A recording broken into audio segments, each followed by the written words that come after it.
되겠네. 누군지 모르겠으나. 그 새끼 맨날 우리 번탑과학 유튜브 듣는다면서 막 선생님 동영상 강의를 비공개로 올려주십시오 막 자꾸 애들이 그랬습니다. 동명고등학교 그 황진현 선생님이 과학 선생님인데 걔가 그 과학의 난제 한 36문제 정도를 내주거든 데이터를.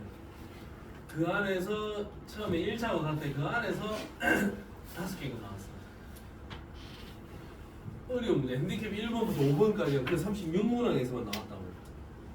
그래서 내가 그 36문항을 싹 다 풀이를 해서 유튜브에 다 올려줬거든. 우리 학원 애들 복습하면서 공부하라. 근데 그거를 자식이 열심히 찾아가지고 계속 수강을 하고 있더라고. 그런 학생도 있었다. 자, 오늘 분수축 일단 볼게. 자, 괜찮겠니? 자, 분수축은 골격근의 움직임이야.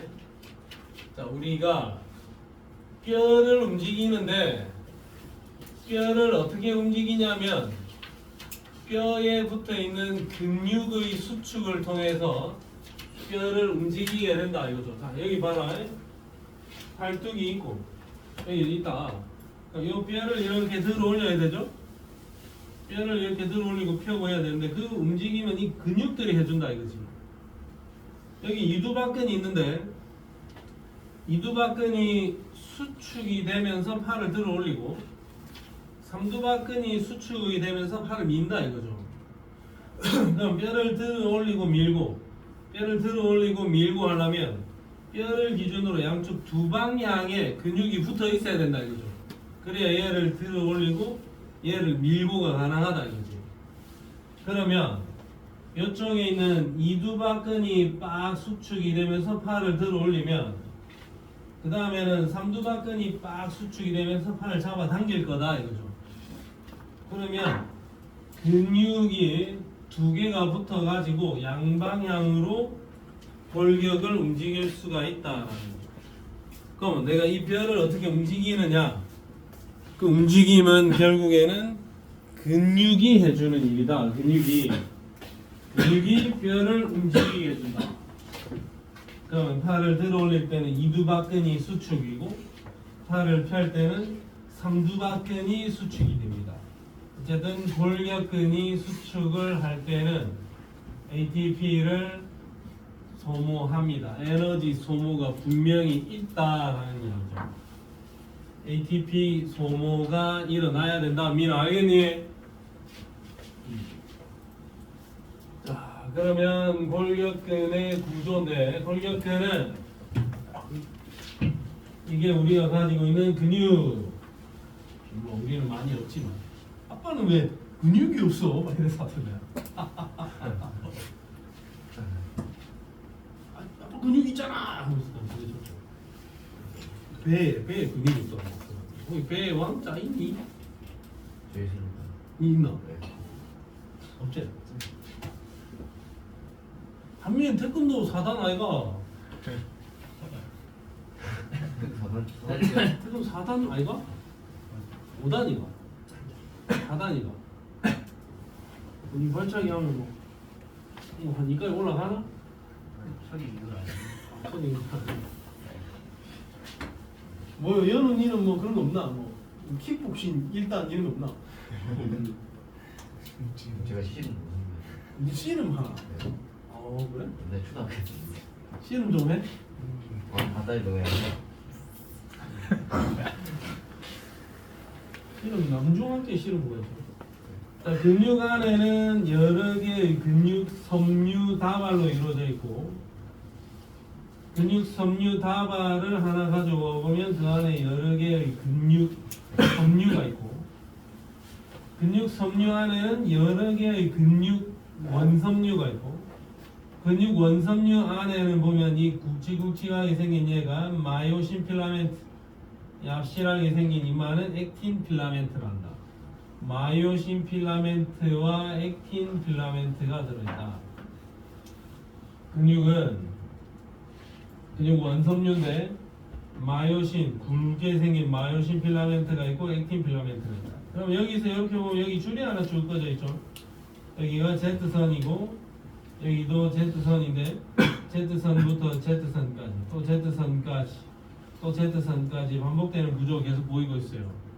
그럼 Z선부터 Z선까지 이 한 구조를 근육 원섬유 마디다라고 할 겁니다. 자네들은 근육 원섬유 마디만 정확하게 체크하고 그 마디에서의 길이 증감만 정확하게 볼 줄 알면 됩니다. 지금까지 단 한 번도 근육 섬유 다발 근육 섬유 다발 근육 섬유 근육 원섬유 이 위계를 가지고 문제를 물어봤던 적은 없어요. 자, 우리는 요 줄에서부터 요 줄까지 그 구조를 명확하게 이해를 하면 된다. 요 줄이 여기 줄 하나 쭉 떠져 있죠. 여기에 요 줄이 요쪽 줄입니다. 요쪽 줄. 요 줄이 여기에 나와 있는 요 줄이 요 부위다. 요쪽 줄이 요 부위다 이거죠. 근육 원섬유 마디가 어떻게 생겨 먹었는지 구조와 이름들을 한번 외워 보겠습니다. 요 그림 이거야. 자, 근육 원섬유 마디로 확대를 해보면 자, 이렇게 좀 굵직굵직하게 생긴 마요신 필라멘트가 있고 얍실하게 생긴 액틴 필라멘트가 있습니다. 자, 액틴 필라멘트, 액틴 필라멘트를 연결해주는 요 선. 연결해서 우리가 보기에는 근육의 단면을 보면 줄처럼 보인다. 요 줄을 Z선이라고 할 겁니다. Z선. G선이라 하든지 Z선이다. 여기도 액틴 필라멘트, 액틴을 연결해주는 요 선을 Z선이라 할 겁니다. 무슨 선이라 한다고 요거를? Z선. 자, 그 다음에 마이오신 필라멘트와 마이오신을 연결시켜주는 요 줄이 쫙 보이는데 요 줄을 M선이라 한다. M선. 여기는 Z선, M선. 자, 그 다음에 구조를 놓고 보면 액틴 필라멘트는 좀 얍실하게 생겼죠? 자, 얍실하게 생긴 액틴 필라멘트가 모여있는 이 구역을 액틴 필라멘트만 있는 이 구역을 I대라고 합니다. I대. 그 다음에 여기서부터 여기까지 마요신 필라멘트와 액틴 필라멘트가 겹쳐져 있기도 하고 아니면 액틴 필라멘트는 없이 마요신 필라멘트만 있는 부분이 있는데 어쨌든 여기서부터 여기까지 요 전체 부위를 A대라고 할 겁니다. A대. 여기서부터 여기까지 전부가 다 A대다. 여기까지가. 자, A대 중에서 센터 라인은 A대 중에서 요 가운데 부분은 액틴 필라멘트는 없고 마요신 필라멘트만 보이는 부분이죠. A대 중에서 요 중심 부위 여기를 H대라고 할 겁니다. H대. 요거는 A대. 요거는 I대. 사이드에 있는 얘는 Z선, 센터 라인에 있는 얘는 M선. 일단 이름을 무조건 기억을 해야 됩니다. 이름을 모르면 아무것도 안 된다. 자, 이름을 모르면 안 됩니다. 보세요. 근육 원섬유 마디의 근수축과 관련되는 문제를 풀 때는 그림을 그려놓고 하나하나 각 위치에 숫자들을 기입을 해가면서 문제를 풀자.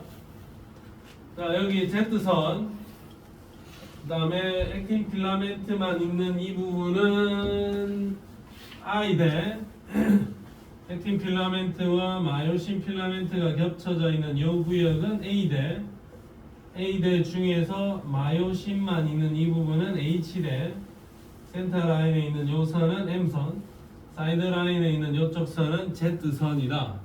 Z선, M선, I 대 H 대 A 대 이렇게 구분을 할 수 있는 거고. 그러면 이 그림은 뭐냐? 근육을 이쪽 부위를 잘라보면 고기를 잘라가지고 이렇게 보겠다는 거죠. 근육을 이쪽 부위를 잘라서 보면 액틴 필라멘트만 보이지? 아, 요런 구조 보이면 여기 자른 거네. 요거 아이데이 단면이고. 그 다음에 여기를 잘려보면 마요신 필라멘트도 있고 액틴 필라멘트가 보이겠죠? 요거는 A대다. A대 중에서 겹쳐져 있는 부분을 이렇게 커팅을 한 거고. 그 다음에 여기를 잘라보면 딴 거 없고 마요신 필라멘트만 보이죠? 그럼 여기는 H대다 이거죠.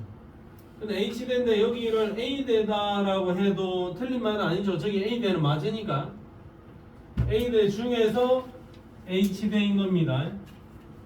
아, A대, I대, H대, M선, Z선 이름을 정확하게 기억을 하자. 그럼 근수축이 일어나든 말았든 간에 근육이 수축이 되더라도 이 마요신 필라멘트가 짧아지진 않습니다. 액틴 필라멘트 자체의 길이도 짧아지진 않습니다.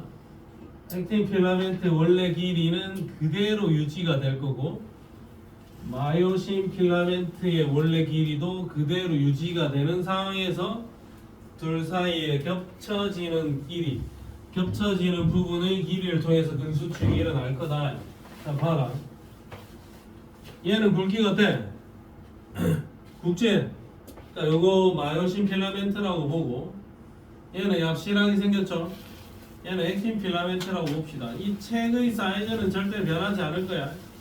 대충 뭐 한 절반만 놓고 생각을 해보면 자, 여기는 액틴 필라멘트만 있는 부분이니까 여기가 무슨 되고? I 되죠? 여기는 무슨 되고? A 되고 그 중에 여기는 H 되겠죠? 그러면 마요신 필라멘트가 여기 있고 액틴 필라멘트가 여기 있다. 그러면 뭐 절반이겠지만 요서부터 여기까지가 근육의 길이 아이가 근육의 섬유의 길이. 자, 그러면 마요신 필라멘트, 액틴 필라멘트의 길이는 자체는 안 변하면서 액틴 필라멘트가 이 사이로 이렇게 쏙 들어가게 되면 근육 원섬유 마디의 길이 어떤 놈? 짧아진 거지. 근수축이 일어난 거라고. 여기서 액틴 필라멘트가 나오면 이완이 일어난 거라고. 들어가면 수축, 나오면 이완이 된 거야. 마요신 필라멘트 자체의 길이 절대 안 변했고 액틴 필라멘트 자체의 길이도 안 변했습니다. 얘네들의 겹쳐지는 부분이 많아졌냐 작아졌냐, 많이 겹쳤냐 작게 겹쳤냐를 통해서 얘들이 수축이 되고 이완이 되고 수축이 되고 이완이 되고 그렇게 진행이 되는 겁니다. 알겠습니까? 아, 근수축이 일어나는 과정은 마요신 필라멘트와 액틴 필라멘트가 있을 때 마요신 필라멘트와 액틴 필라멘트가 있을 때 이놈들 본연의 길이는 전혀 변함이 없으면서 겹쳐지는 부분의 길이가 얼마나 많아졌냐 작아졌냐 그걸 통해서 근수축이 일어날 것이다. 그 이야기를 하고 있는 거야. 알겠니? 자, 그럼 뒷부분으로 가보자. 자, 근수축 과정은 시험에 나올 거리가 못 됩니다. 근수축 과정은 시험에 나오지도 않아요. 자, 이게 무슨 말이냐? 한번 읽어라 볼게. 운동 뉴런의 축삭돌기 말단의 활동전이 발생하면 축삭돌기 말단에 있는 시냅스 소포에서 아세틸콜린 방출되게 될 거고 아세틸콜린이 쭉 넘어와서 근육 섬유의 세포막에 탈분극이 되게 되면 근육 섬유에서 활동전이 발생을 하는데 근육 섬유에서 발생된 활동 전이에 의해서 근육 원섬유 마디가 짧아지면서 수축이 됩니다. 이렇게 적어놨다고. 어쨌든 신경 전달 물질의 전파에 의해서 여기에서 근육에서 활동전이 발생한 다음에 땡긴다 이거죠. 자, 난 지금 팔을 들어볼 거야. 팔을 들려면 근수축을 해야 되는 거지. 나 근수축을 할 거다라는 명령을 내리는 순간 내 뇌에서 근수축을 좀 해야 되겠네라고 명령을 내리는 순간 운동 뉴런을 타고 척수를 통해서 팔로 온 다음에 팔에서 활동전이 발생을 하고 근육 섬유에 아세틸콜린이 분비가 쫙 된 다음에 근육 섬유 자체에서 탈분극이 진행이 되면서 수축을 하게 돼요. 근데 이게 나 팔 들 건데 딱 그때 이 일이 일어났다 이거야. 이 일이 거의 실시간이잖아. 거의 실시간인데 이렇게 잡아당기고 있는 거죠. 내 명령대로 움직인다 이렇게 다 움직일 때마다 이 뭐 탈분극 뭐 했다는 이야기가 되겠죠. 뭐 시험에 나올 가능성이 매우 작다. 우리는 실제 숫자를 가지고 계산을 해야 된다. 자, 근수축이 일어나는 기본적인 원리는 활주설, 마요신 필라멘트가 딱 자리 잡고 있는데 액틴 필라멘트가 미끄러져 들어간다라는 거. 그러면 근육 원섬유 마디가 짧아지면서 근수축이 일어나는데 그때 에너지가 필요하다. ATP 소모한다라는 이야기. 설마 스님 ATP는 뭔가요? 이런 질문하면 안 됩니다. 그 유튜브에서 내가 다 설명을 했습니다. 안 들었지? 안 들었지? 그렇지. 에너지원인데 ATP는 에너지원이다. 한번 들어보세요. 안 들어도 괜찮습니다. 3월달에 다시 한번 더 정리해 줄 거니까 괜찮아. 자, 액틴 필라멘트 미끄러져 들어온다. 그러면서 근육 섬유가 짧아집니다. 에너지 필요합니다. ATP라는 에너지가 필요하다. 자, 그럼 요거는 한번 정리만 해놓을게요. 천재교과서에만 나온다는데 뇌교과서에는 안 나와요. 자, 근육을 수축할 때는 ATP가 필요한데 그 ATP는 어디에 있느냐? 원래 근육 세포에 ATP가 있다 이거죠. 그거 써라. 그게 아니면 그거 다 쓰면 근육 세포에 크레아틴 인산이라는 게 있는데 나 그 수축을 계속 해야 되면 크레아틴 인산을 분해해서 크레아틴과 인산으로 쪼개낸다 이거죠. 그러면 그 옆에 있던 ADP에다가 이 인산기를 붙여서 ATP를 만들어내고 이 ATP를 사용을 하라 이거. 근수축하는데.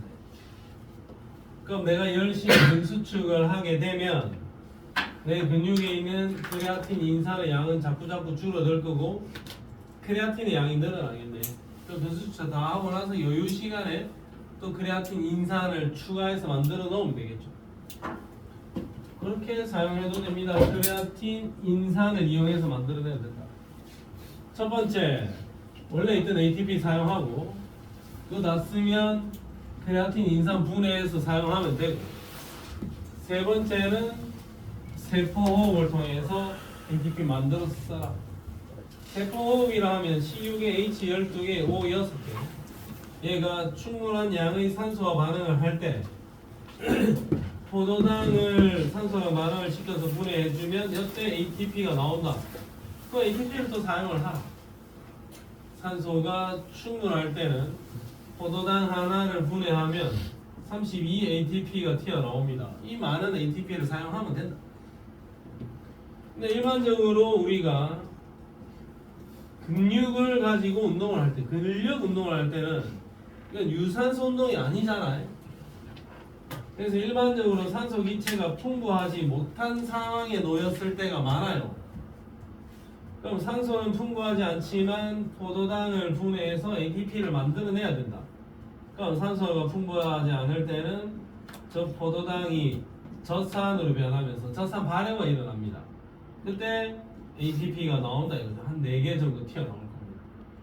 그럼 예를 들면 포도당이란 이놈은 초코파이를 32개를 살 수 있는데 산소가 없을 때는 급할 때는 포도당 하나 던져주고 초코파이 4개라도 가져와야 된다는 거죠. 그럼 내가 근력 운동을 계속하게 되면 젖산이 내 근육에 계속 쌓이게 되겠지? 그 젖산 때문에 내 근육의 피로감이 느껴진다 이겁니다. 젖산 발효가 일어나기도 한다.